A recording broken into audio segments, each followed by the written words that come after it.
Hello, everyone, and welcome to another live monthly webinar put on by MBS Highway.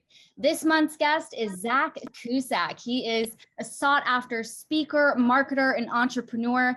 In 2013, he founded Cuselleration, a mortgage marketing agency. He's also the co-founder of the Art of Homeownership, which, fun fact, they're going to be our special guests next month. Now, Zac is known for thinking outside of the box to create systems that help mortgage professionals generate more referrals, more strategic partnerships, and higher conversion rates. And today, we're going to learn how to leverage automation to increase database referrals, 5 ways to create content that grows your influence on social media, and how to implement systems that turn listing agents into referral partners. Without further ado, let's welcome Zac Cusac. Awesome. Thanks, Megan. I really appreciate that energy that you opened with. I'm like, let's get moving here. So that was a warm welcome and appreciate that. Let me go ahead and share my screen. All right, guys. So really glad to be here today. I'm going to be talking about a number of things, but it's really, everything that we're covering is designed to help you generate more conversations, more opportunities. We want to help you take advantage. We know the market has shifted, and every deal that you guys are working on, you're putting in extra effort to get to that conversion side. Start a little bit about myself. So I recently relocated to Alpharetta, Georgia. So anyone in here from North Atlanta, hello to you guys. I'm now in your guys' neck of the woods. As Megan said, I started Cuselleration back in 2013. I'm a co-founder at the Art of Homeownership and Tribe Coaching. A lot of Cuselleраtion's business is built on supporting mortgage professionals and helping them find opportunities to really grow their business. And what we're going to focus on today and really setting the tone for our conversation is talking about the power of automation. What are easy touch points that you can incorporate to generate more referrals, more repeat business, leveraging content marketing. So when you think of content, what are content pieces, or where should you get topics, ideas, ways that you can distribute content online? Conversational marketing. So how you guys can take advantage of channels that are out there to generate more conversations, to build more relationships. Then I'm going to talk a little bit about our referral engine and some of the things we do for mortgage professionals like yourself. So let's dive into it. So the first thing I want you guys to think about is, from an automation standpoint, the more that you can automate, the more conversations that you can generate, the more opportunities will come from it. So, I know a lot of you guys have CRMs that are connected to your LOS, and there's touch points and things that go out automatically throughout the transaction. What I really want you to think about is, what are valuable touch points that you can reach out to your clients to drive more value and more conversations, and some key touch points that I really like to focus on post-close. So 7 days after, it's about setting expectations, how you're going to help them manage their mortgage throughout the lifetime of it. 45 days after, I like to do ringless voicemails, and these ringless voicemails are really designed to, check in and see how the home is going, see how, life is adapting into that new property. It's a great opportunity to ask them. Maybe they need referrals to contractors, they need an interior designer, they need help with plumbing. I know that I personally, as I said, just moved into a home, and I was searching for our sprinklers, trying to figure out where our irrigation system is, and it's those sorts of touch points when you're asking questions and you're engaging your audience, especially post-close, because you guys work so hard to drive to close that deal, to build that relationship, to be able to build that rapport. And in today's market, really what you want to think of is every deal that you're working towards, that's really going to be another deal 6, 9, 12 months down the road when rates, come back down.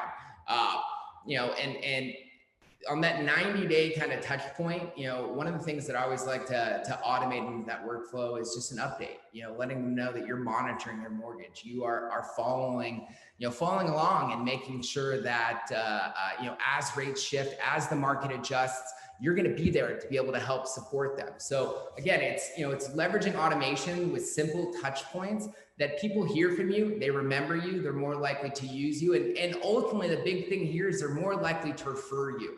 So those first 90 days after a transaction, that's when people are most likely to refer, because that's when they have friends over to see their new home. They're out at brunch with a group of friends talking about how they just bought a home and that process that you helped create for them. So what I want you to think about is, how can you leverage automation into your business with touch points that simplify the conversation? What we know is text messages are more likely, the open rate on those is about 98%.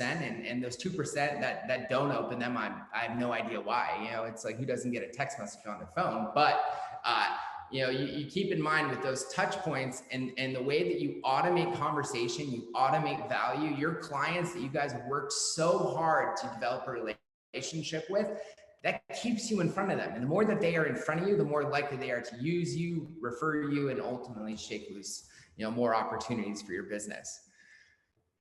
Let's talk a little bit about, listing agents and leveraging listing agents for new partnerships. So one of the things you can do is run a report in your LOS, of all your closed loans. Look and see, who were the listing agents on the other side of the transaction. A little pro tip here is if you didn't have the listing agent's contact information inside of, inside of your LOS, what you can do is you can actually, as long as you have obviously their first name, last name, company they worked with, you can go to Upwork and you could hire a freelancer here on this site to go find that contact information. So just, a pro tip on that side, but the data is the most important thing. And when you're targeting listing agents, these are people that have name recognition. They know who you are. You worked with a buyer for one of their transactions. And the outreach to these listing agents need to be about value. Now that they've seen how you've worked, you were able to close a loan, provide a quality customer experience. The outreach to them needs to be about how you can help them. Let's grow together. I'll show you how. You can talk about, whether it's a seller buy down program or, Art of Homeownership, some of the product lineups you guys have, with ARMs or construction, products. You're able to, and what you want to do is you want to have proactive outreach to these listing agents to be able to shake loose more conversations. And ultimately, that initial automation to generate those meetings is great. And you get those meetings, you secure those meetings, but it's really, what do you do after that? So like what we do at Cuselleration is, we build campaigns based on categories. So if it's an A partner, someone who's exclusively working with you, we have drip campaigns that speak to that relationship. If it's a B partner, those are someone who work with you and maybe a couple of other lenders. The content that we push out to the B realtors really talks about growth, opportunities, how you guys can do more business together. Those C partners are someone that you have yet to work with, someone you want to do business with. And the communication to them really focuses on how you can elevate their business. And that's one of the things that we do at Cuselleration is we build these drip campaigns based on the audience and the relationship and the status and where those are at. But the key is you need to communicate with where the relationship is at. You got to keep them engaged. It's not just about getting a meeting. It's about continuing to grow that relationship, grow rapport. It's kind of the idea. When you're in sight, you're in mind. So the more that people hear from you, the more that they remember you, the more that they conversate around you. And a big part of these, these automated communications and what we do for our clients is we take their personality and we leverage that tone, that voice in email and video and through text messages, through ringless voicemails. It's about using your time as efficiently as possible and knowing that this is a relationship-driven business. The more that people are hearing from you and you're educating them and providing them with value, and value could be tips on ways that agents can grow their influence on social. It could be about new products that you guys are featured, or difficult transactions and ways that you're able to help them navigate through that. We really want to, and what we're doing for a lot of our clients is we're creating content that speaks to where those partnerships are at, so that you're generating more referrals and more opportunities. We know that this is a purchase-driven market, and the more referral partners, quality referral partners that you have sending you referrals, the more business that's obviously going to come from that. And automation is going to be a big part of that. What I want to show you next is an example touch point in terms of workflows a campaign example that you guys can kind of think through when, how you're targeting listing agents. So, the goal with this campaign is let's generate a meeting. Let's get a meeting with these listing agents and let's talk with, them and kind of show the value of what you're doing and how things are unique. So for this example, day one, you're talking about just a 5-star client experience. Like what separates you in creating that positive client experience, show them some resources, things that you do that help elevate that experience, communication, value post-close, things that you're doing to really engage, their borrowers and ultimately bring their borrowers back to them. The second touch, and the thing that I really like to focus on with that second touch is asking how they're doing, how's their availability, but also it's showing some excitement in that, using exclamation points. You're really looking forward to helping them grow their business and providing value and so when you're doing these touch points, think about, when you see a text message, what's going to get you to respond. Obviously you want to be short and sweet, but you also want there to be some excitement around growth, exclamation points, asking how they're doing, how's their day shaping up, how's their week going. It's those little things that take a positive response rate and really blows that out of the water.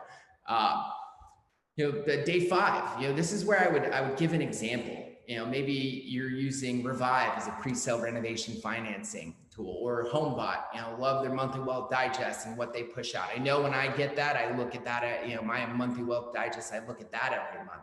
So, think of within your business and what makes you unique? What are you doing that really elevates that client experience? What's going to drive more conversations, more clients back to those realtor partners? That's a big component of automation is its value. People don't, those monthly dish recipes, no one cares about. What people care about is how you're going to elevate, help them grow.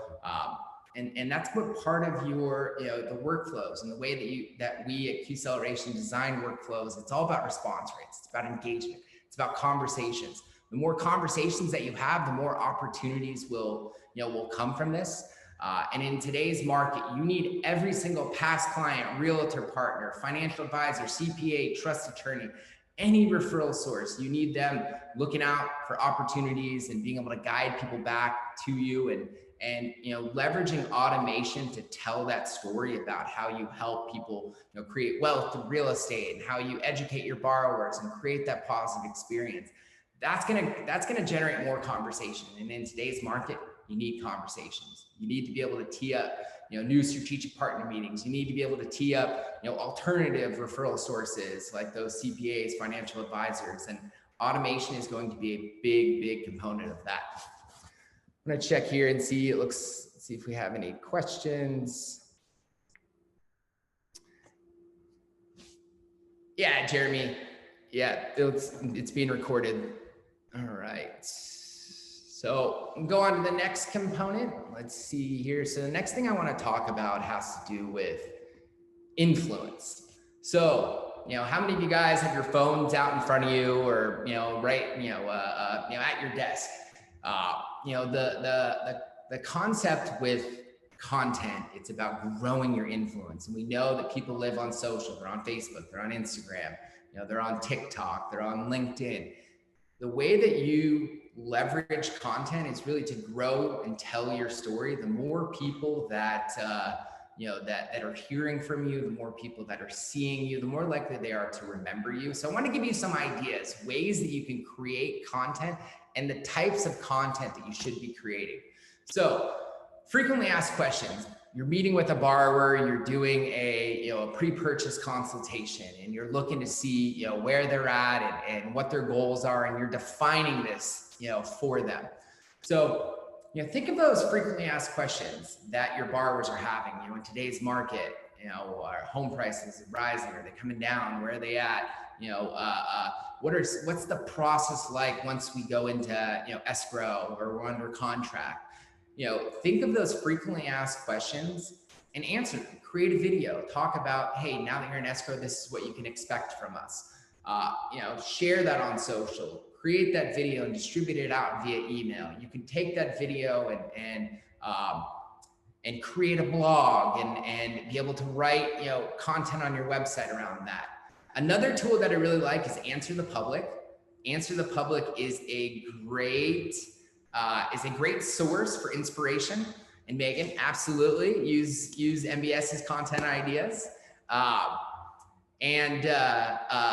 You know, but Answer the Public, the reason that I like Answer the Public is it gives a wide variety. You can type in, you know, escrow, you can type in, you know, pre-purchase. Like, it just gives you a lot of different keywords, and it allows you to kind of think through, you know, what is, you know, what sort of content pieces are out there, what sort of information you could be using to entertain and you know, be able to create that. So Answer the Public, make sure you take a note on that one. That's a great source for topic ideas. So if you're ever, you know, thinking about what sort of topic and topics and content, you know, that you should be creating, Answer the Public is a great resource for that.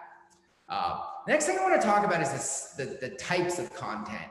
You know, so when you're creating content for social media, you know, you want it to be entertaining, emotional, you know, something that educates. So talking a little bit about, you know, entertaining content. This is stuff that, you know, it's relatable and you know, ties into humor and you know, I think the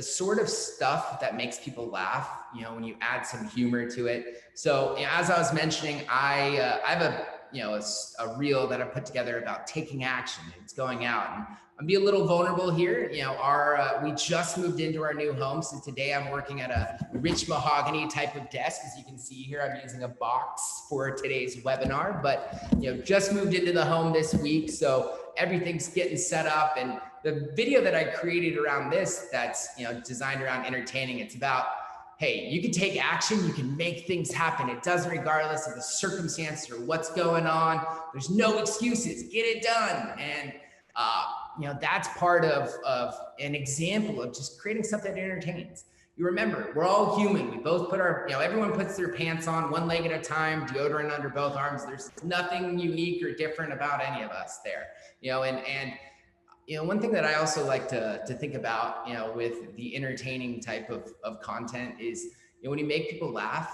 you know, when you add some humor and you are authentic, that's what people relate to. You know, be authentic, tell your story, tell what makes you unique, talk about, you know, family, talk about hobbies. Like, those are the sorts of things that people relate to and what people, you know, laugh around. You know, the next thing, you know, when you're thinking of content strategy, education, like, what can you educate on? You know, I create tips where it's, you know, how to, like, I created a video yesterday on, you know, competitor analysis. So I leverage a tool called SpyFu, and it allows us to look under the hood of our clients' competitors when we're creating a strategy. You know, where is their traffic coming from? What are the keywords they're using for, you know, their Google Ads campaigns? What, you know, what copy are they using? What are patterns with their ad spend? So, you know, an example of an educational tip is share something that can benefit people. Think about your borrowers. Think about, you know, the fear that they have in today's market. I would educate them, you know, on you know, equity, outlasting or outrunning interest rates, and, you know, talk about the market, talk about, you know, just create educational tips in a way that makes sense to your audience. Don't overcomplicate it. You know, mortgage-backed securities, or, you know, just the Fed and, you know, inflation and stuff that might confuse people. Try and dumb it down, simplify it, make it easy for everyone to understand. And what happens when you do that, your audience, they remember you for, you know, what you do, what you're about.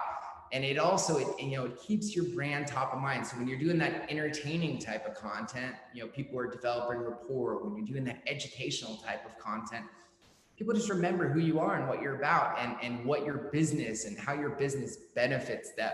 So that's, you know, something you want to think about from, you know, a content strategy standpoint.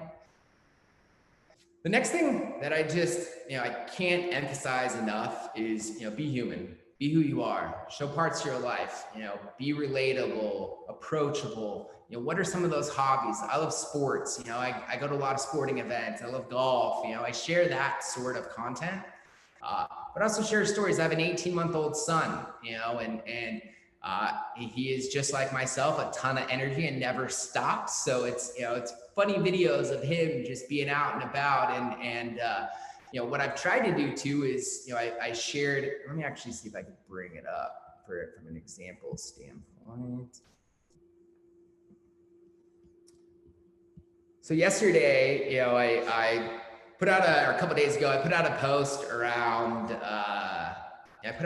around, automation and leveraging automation, and I incorporated my son into it. Same hats, rocking out, and that is one of the things that I tried to personalize. This is an educational tip, but I'm also tying in who I am as a person, and I think that's it makes me relatable, and people like doing business with people they like, and we have the same sorts of stories and scenarios, and that's kind of the human element of things. The more human that you are, the more relatable you are, the more comfortable people will feel with you. And the most important thing is just being consistent. At the end of the day, I'm not an actor. We're not. You guys are mortgage professionals. You're not an actor, actresses. So just be consistent with it. Don't worry about, hey, this is how I look, this is how I sound. I got news for you. That's the way you look. That's the way you sound. Just rock it. Just keep going. And that's a big part of from a recommendation standpoint. The more that you put yourself out there, the more that you're educating, the more that people see you. Not only are people hearing from you and your brand staying top of mind, but you're also going to get better. I like to use the analogy that, it's the more you work, the more you do it, the better you're going to get. And that's, obvious. I wish that was the same story with my golf game. The more I practice, the better I'd get. But unfortunately, that doesn't happen. I'm working on that. But, when you're just overall content strategy, think of this, these 5 ways to grow your influence in each of your markets. You guys are a thought leader in the mortgage space. The more that people are hearing from you, and this can be stories of like, what does growth mean to you? What's your why? Like, why did you get into the business? What's your story? Who are you? Talk a little bit about, just client experiences and just, share that sort of influence. What does growth look like for you? I think the more that you're sharing these sorts of stories, the more that people are hearing from you, the more your thought leadership is going to grow. Megan, you back? You got a question? I just wanted to say, it is extremely important what Zac is saying right now. The simple fact that these videos and this content, you need to make sure that you're showing your face. That is what's going to build your reputation. So do not be afraid. As he's saying, don't be afraid to get behind the camera. It's going to feel a little awkward at first, but it's going to be so beneficial in the long run. Absolutely. Absolutely. All right. So the next thing I'm going to talk about is conversational marketing. In today's market, you guys are looking for more referral partners, and we have to expand. It's not just realtors, it's financial advisors, CPAs, trust attorneys. From a social media standpoint, anyone that creates a profile of, and that's set up on LinkedIn, they put where they work, they put their industry, their profile type. The big thing that we're doing for a lot of clients is we're leveraging LinkedIn. We're using it to conversate. We're using it to generate meetings. We're using it to grow your influence. So in today's market, the question is, where can you find more referral sources? And LinkedIn is that.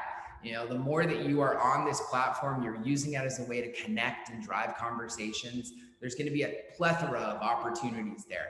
We have a customer that just signed up with our referral marketing engine, and you can see in the last 2 weeks, 12 meetings booked, 18 hot leads, 39, conversations, follow up. Like, there's massive opportunity on LinkedIn, and the way that you go about leveraging that is by asking questions, being conversational. What are the biggest challenges you're dealing with in today's market? How are you growing?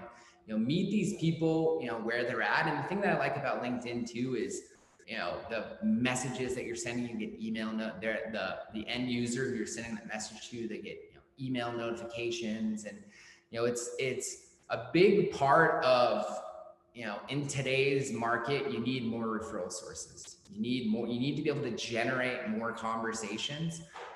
LinkedIn is one of the most underused platforms that I'm seeing with a lot of mortgage professionals. And we are leveraging that at Cuselle to generate meetings for our clients, to generate new referral sources that turn into business, that turn into purchase opportunities. And every single deal that you're working on right now with where rates are at, that's going to be another deal 6, 12 months from now. So think of, the actions that you take today and how you leverage LinkedIn, how you leverage your thought leadership, how you're leveraging automation.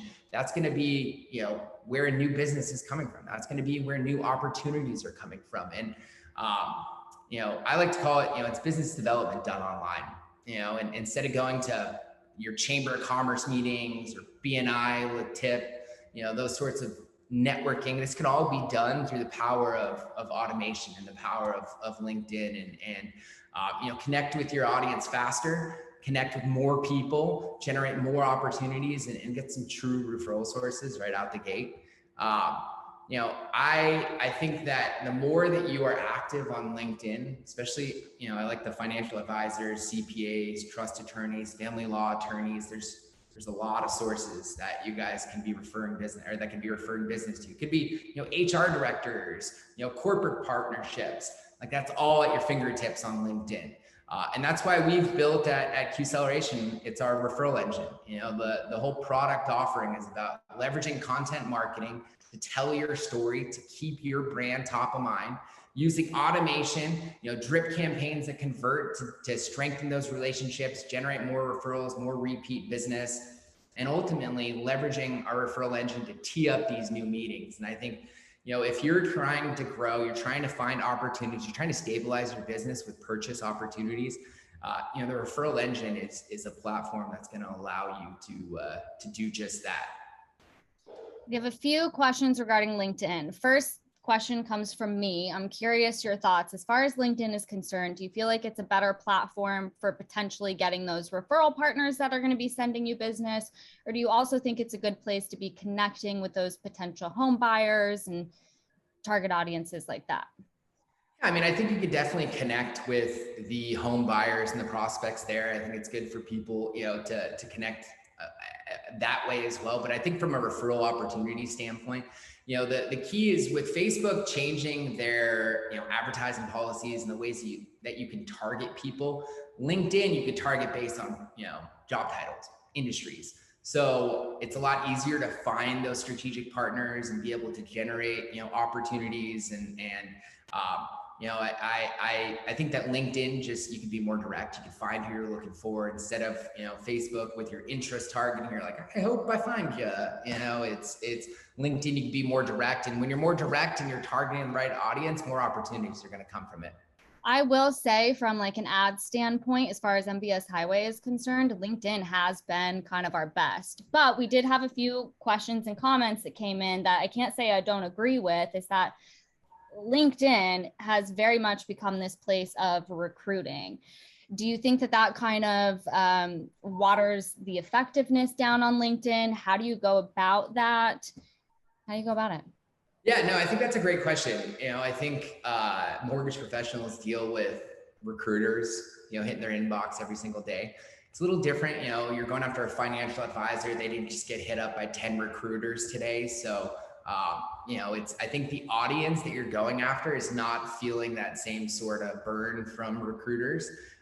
So from that standpoint, I think that the opportunity is there. I see it from a result standpoint with our clients every single day. And I think at the end of the day, the data speaks for itself. People are responding, they're engaging, meetings are happening, referrals are being generated for our customers. And that's how we're leveraging it.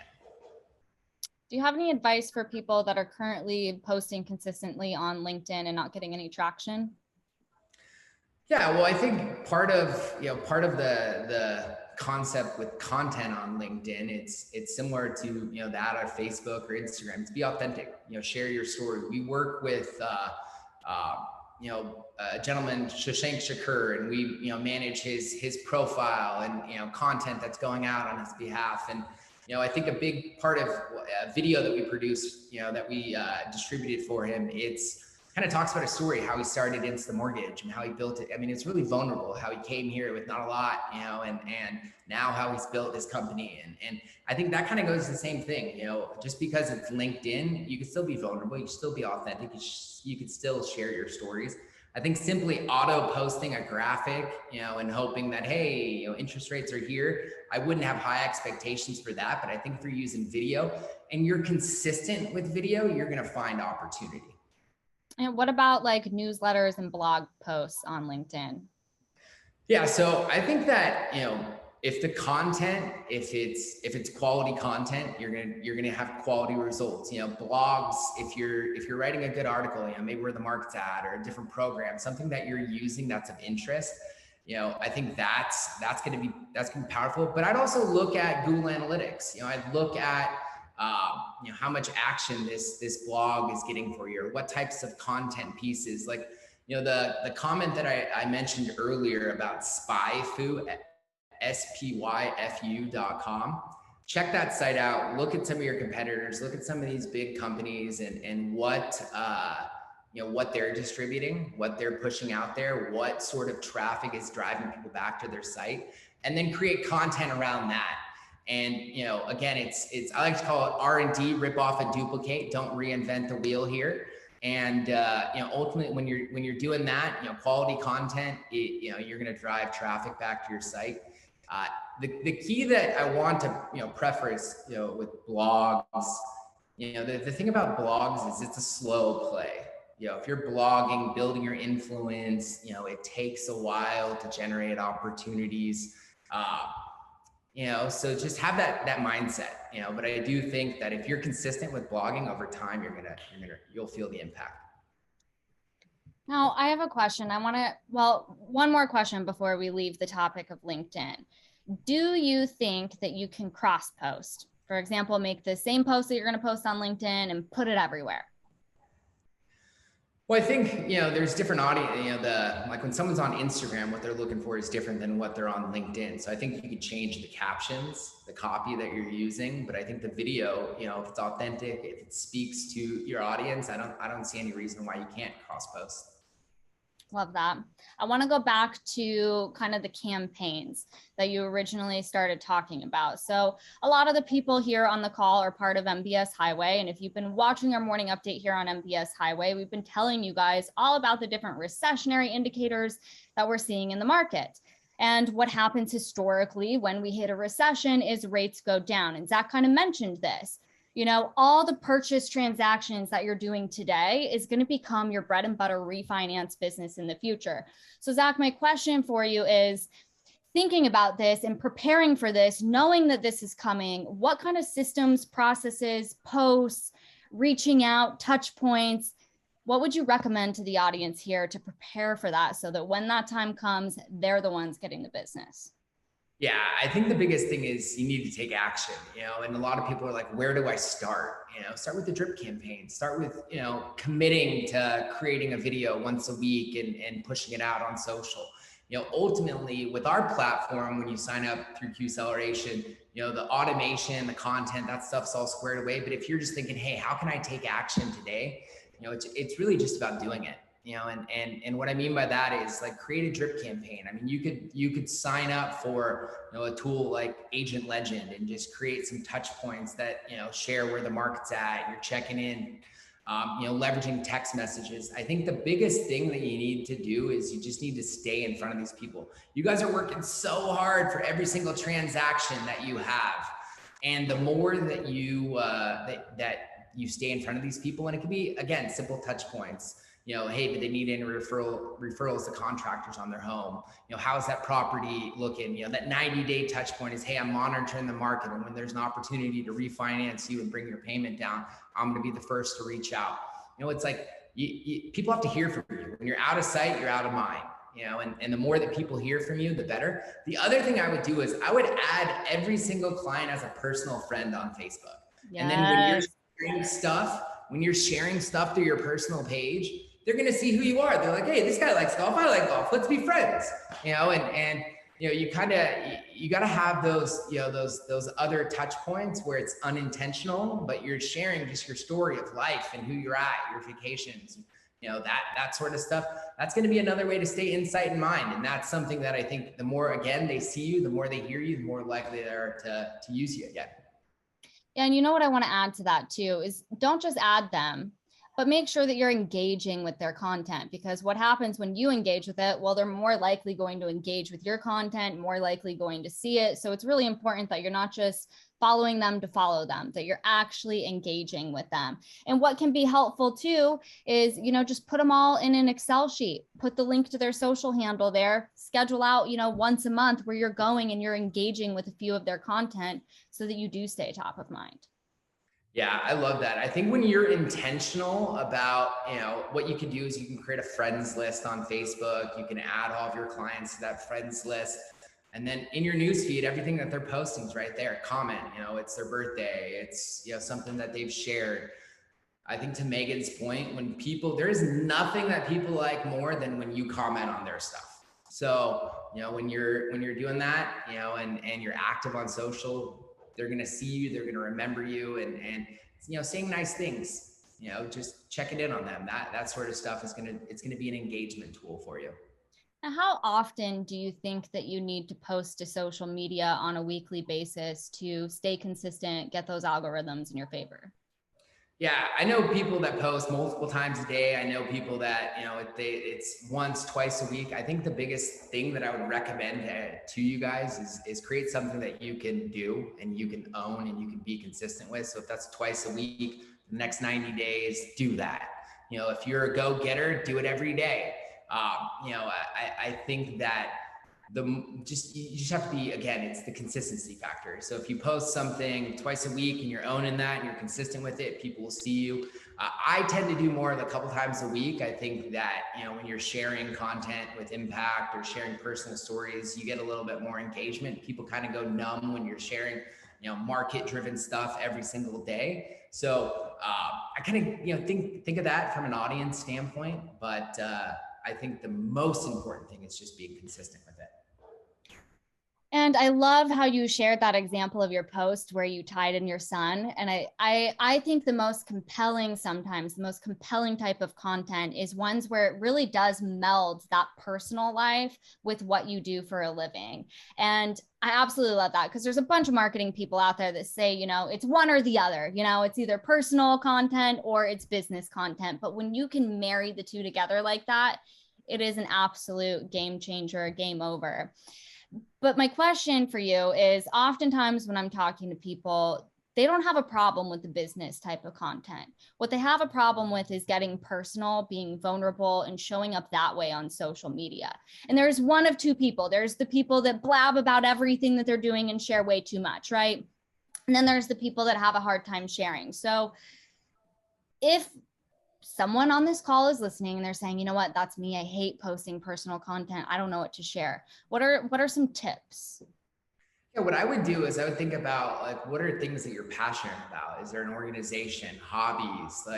What do you do on the weekends? Where do you spend your time? And shed light on that. Family, significant others, kids, who are you as a person? And I know people are like, well, I don't want to shed light, into who I am as a person. My question to you is, do you want to grow your business? And if you do, people want to know who you are. This is a relationship driven sale. The more relationships that you have, the more opportunities will come. So, you got to kind of get out of your own head on that one. And I think as soon as you're out of your head, what you're going to get and what you're going to do is that people are going to feel, they're going to feel closer to you, more relatable. And ultimately we all have a story, and some people are more comfortable sharing than others. But I think what I would do is I would test it, share some personal stuff and see the kind of likes and comments that you get. And I think that's going to help you say, hey, look, there's an impact here. And maybe it's you crawl before you walk and run and just be a little consistent.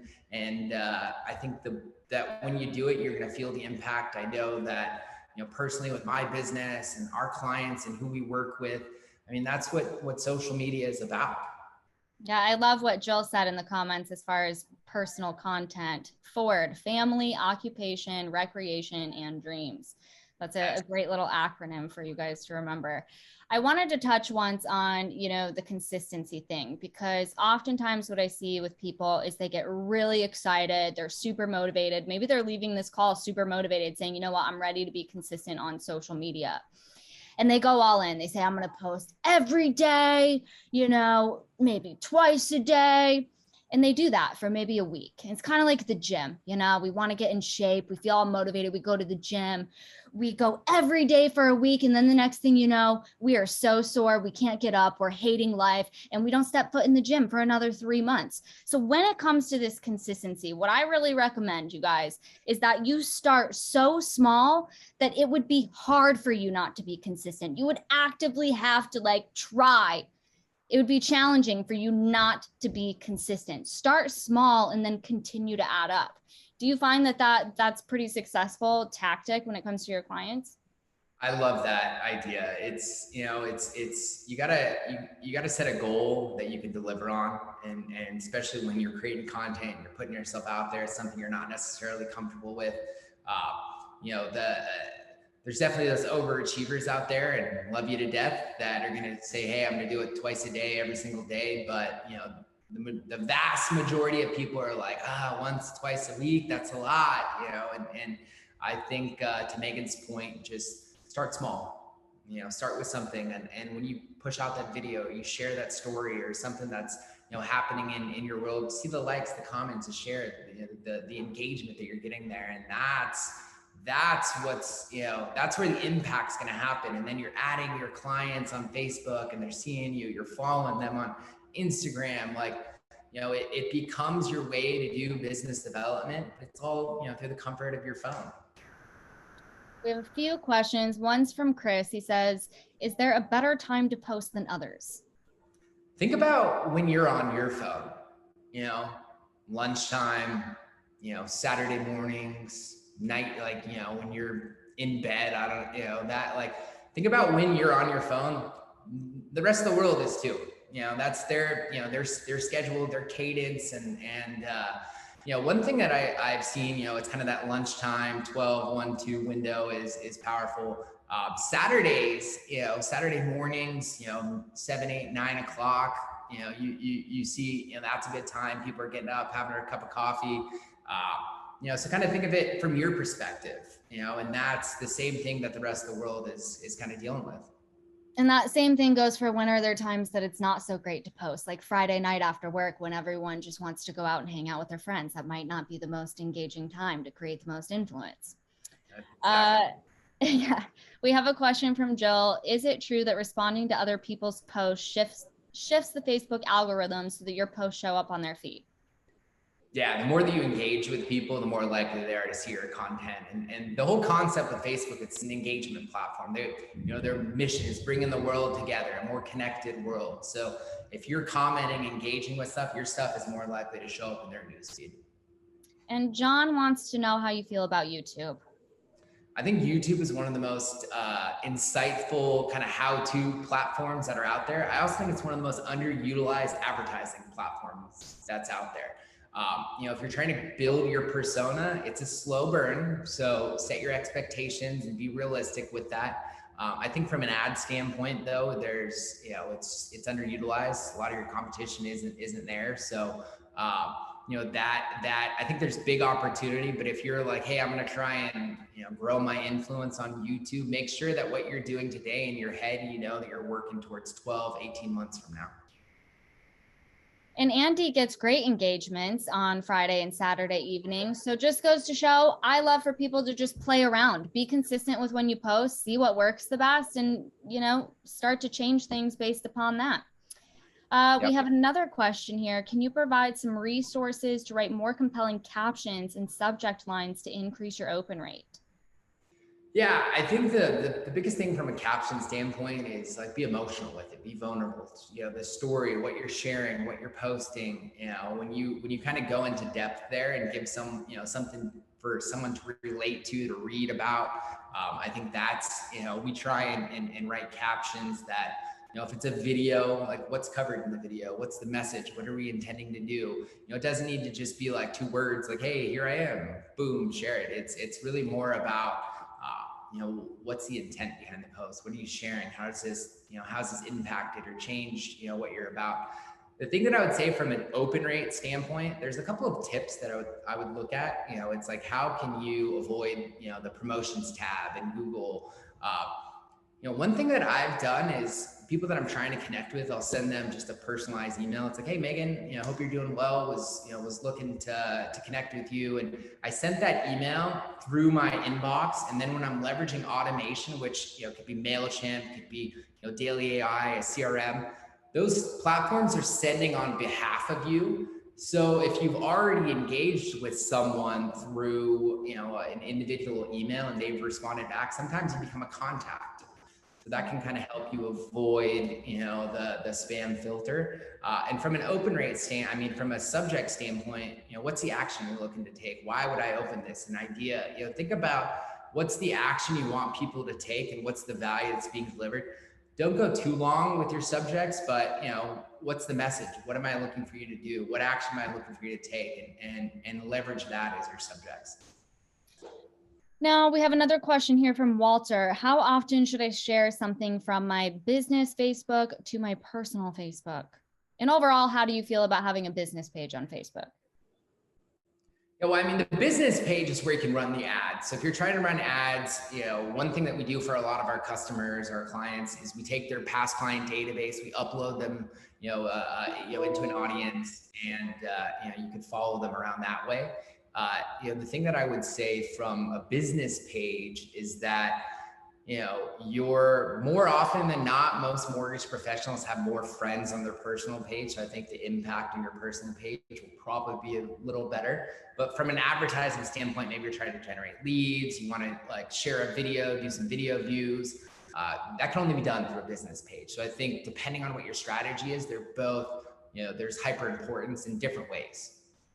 Yeah. And I think, when you are making those personal posts on your Facebook page that can correlate to your business, just go ahead and tag it too. So it'll show up there. So when people do go to your business page, it's not completely blank, but that way you're not having to create extra posts for both pages. Absolutely. Okay, good. He does always tag. Well, I would post it on your personal and then tag your business, to be honest. I think you're going to get more engagement on that post. Yeah, I agree with that. I don't see any more questions coming in, but another question that I have for you is, if people need your help, if they want to learn more, have a chat with you, where should they reach out? Yeah, there's a couple of ways to do that. I'm actually going to drop my email into the inbox. If there's things that you want to email me personally, that's my email address. But the referral engine that I've been talking about today, you can go to that landing page. We can schedule a time to talk about it. Ultimately, my job, my team's job is to help you grow, help standardize all things marketing. And what we've done and really the way that we operate is, it's forward thinking. Let us do the heavy lifting and you handle the meetings, the conversations, the opportunities that come through it. And that's how my business has grown the last 9 years, is by doing what we say we're going to do.